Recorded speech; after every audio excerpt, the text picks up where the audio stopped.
Jason Rzucidlo reporting from the Suburban Collection Showplace in Novi for the 2011 Green Car Conference. And stay tuned for remarks from Mr. Tony Posawatz, Vehicle Line Director of the Chevrolet Volt and Global Electric Vehicle Development at General Motors. Well, there's been a lot of history of innovations. A few of you have probably seen me use this chart. It's a good one, so I like to reuse it every chance I get. So back in '71, General Motors was very involved in the development of 3 electric vehicles. They helped develop the electric drive systems, wheel motors, and batteries for Apollo 15, 16, and 17. And I understand, later this year, the first iPhone will make it to space too. I'd like to say we beat them with a product to space. Apollo 17 actually got 22 real-world miles of EV range. Or maybe are those lunar miles? But the program was scrapped due to no recharging infrastructure. Infrastructure. This is a chart that you read from the bottom to the top, not the top to the bottom. We believe strongly that efforts in the development of infrastructure should begin at a strong foundational base, at the residence or primary place where a customer leaves their car overnight, so that that is ready and willing and able to charge. As we solve that problem, then we move forward and up the pyramid to the workplace and to public charging. Very, very important based on all of our learnings.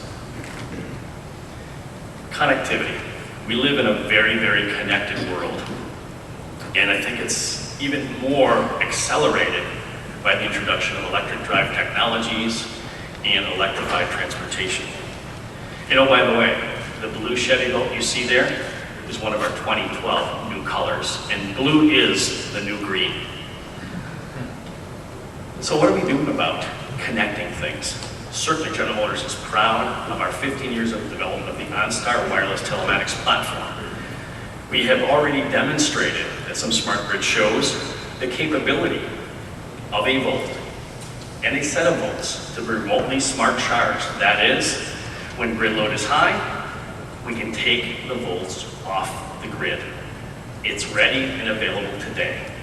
Many of you are familiar also with the ready today and heavily used by Volt customers, OnStar MyLink for Volt mobile app. Very exciting technologies and just skimming the surface of how connectivity can play in our future world. Ultimately, many of my colleagues and many of the sessions we had last night this morning are talking about the ecosystem. It's really a puzzle we have to fit together, where we drive and develop great vehicles that offer customer benefits, real benefits to the utilities as well.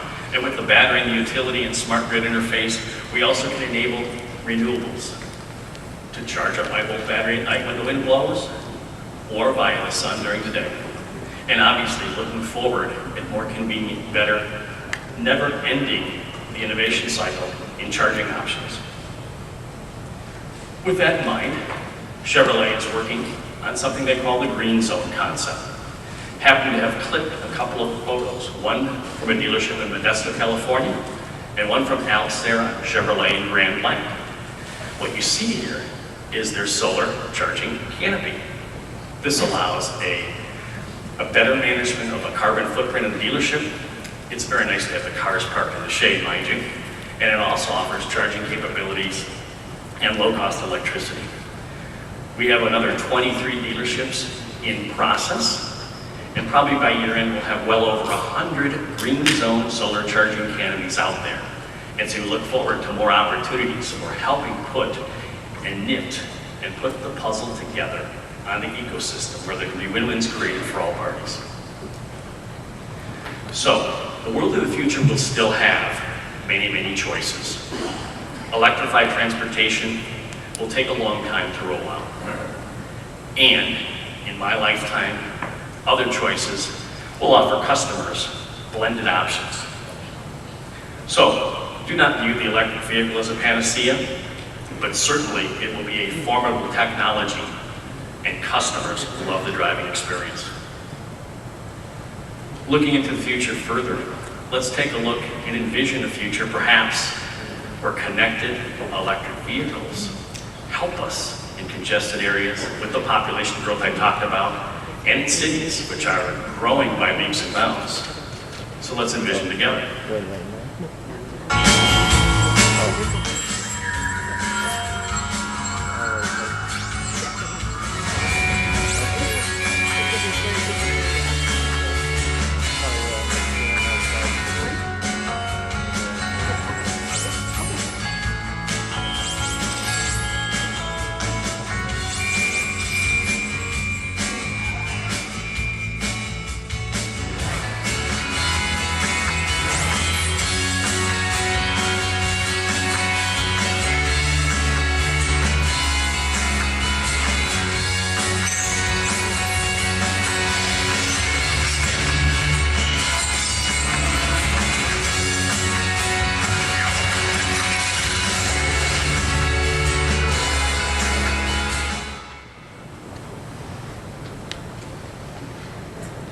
So the future's upon us.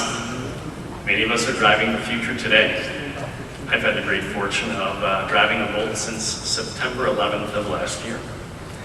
I'm actually on my third Volt. I got tired of the last one. And I think many of you will look forward to the opportunities you have here at this conference to drive the vehicles you haven't driven, to engage with a really stimulating group of colleagues, and to help work on this future together. We always get asked, what's our forecast of electrified vehicles and the like, and I typically don't comment too much on that. I prefer working collectively with folks here in this room to create the future, and look forward to doing that. So enjoy your conference, and let us together electrify the nation. Thank you.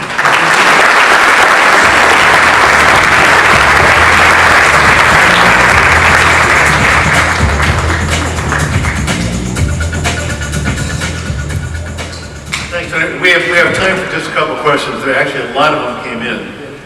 What changes are you considering for the next generation Chevy Volt? Obviously, you're trying to take a lot of cost out.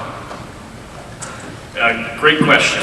The Volt in its first generation was certainly a vehicle that we talked a lot about and we're very transparent with. Sorry to say, next generation Volt won't be quite as transparent. I think we collectively have a lot of learning and education we have to, share with the external community at large, and we will continue to do that.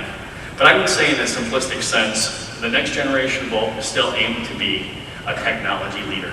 So we're exploring every area from improving efficiencies to make the battery go further, to make the extended range be more efficient. And certainly, Peter, as you stated, in order to make not only sustainability work here as it relates to the environment and our society at large, we have to create a sustainable business case. So we're looking at a whole host of different options in that regard, and frankly, we're making great progress. What would be the low-hanging fruit on cost? Well, I tell you, in the first stages of the Volt program, we didn't always have the most eager suppliers jumping into the fray because there was uncertainty for them. Economic times are difficult in their business, and so I think one of the lowest hanging fruits is now that they see this market is evolving, everyone recalls the chart I showed as to how many competitors are jumping into the fray, very capable quality competitors, and again, I encourage you to enjoy the drives out there, some really exceptional vehicles across the board. When you see more suppliers, more competition, more innovation, more problem solvers in the fray, it will naturally drive the cost down. And we've seen Secretary Chu from the Department of Energy say he believes the cost of batteries will come down in half and then some due to the innovations that are being brought about in the labs and in the marketplace. So we're very bullish that we think this competition in the Tier 1 and Tier 2 supply base will drive costs down. You mentioned expanding production capacity. Dan Ackerson's been very aggressive on that. What are the riskiest places? Where will the bottlenecks be in expanding production capacity as early as January? Well, obviously, we feel for our friends in Japan. Certainly, accelerating during a time when they're just recovering is going to be one of the bigger challenges. Technically, ramping up the volume, it's really just a matter of time. And frankly, we probably were a little too cautious and underestimated the demand of vehicles like the Chevrolet Volt. So I think we're going to come fast and hard, and I think you'll see many new and exciting announcements here going forward. But I think that's a good sign for all of us.